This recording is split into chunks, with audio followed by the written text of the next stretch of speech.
do it first. So we also have new listings. So you can prepare all the listing paperwork. So all that listing input documents that takes forever to fill out, you can click this new listing and it's going to do it for you. So what's a property address? I should have come up with one first. Um, Maybe we can just pick one. Well, my first rental, bought this one with my mother. There we go. We thought that was a cool name at the time. Not a cool name. Okay. Uh,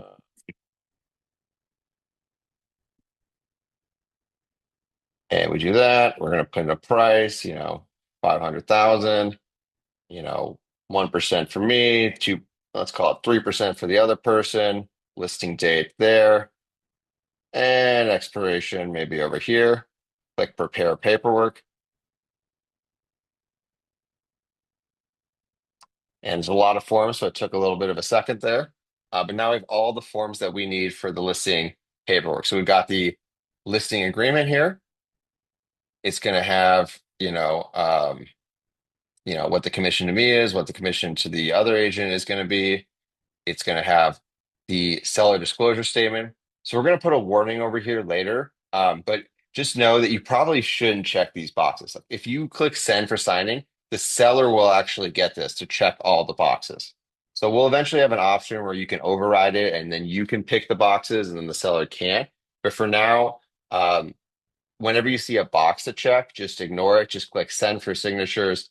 This is going to go to the seller and they go ahead and sign and check through all the boxes.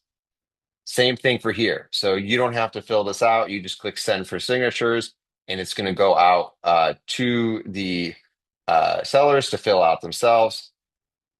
Same for the FERPTA, which boxes they're going to check. So you don't really, and you really shouldn't be doing these things because this what the seller should be doing. And then here is the big one, the listing input sheet. This is the one that takes forever, where you have to go through, look at all the previous listings, figure out what to put. So like what community is it? What like breaking up all this little information. What year was it built? Where are we getting these records from? Tons of little information here. All that's filled out like so. Fills out all this information, how much covered parking there is, what type of property it is, um, what the energy source is, the heating, the cooling, where the bedrooms are located, the upper floor, main floor, lower floor, etc. And then the marketing remarks, confidential remarks, those are all filled out too. We like to fill it out with just listing broker may update at their discretion. This means you can just write in whatever you want later and you can update it however you want later. I think the main takeaway for this listing input sheet is, as you know, everything that's got this little circle next to it is a required field.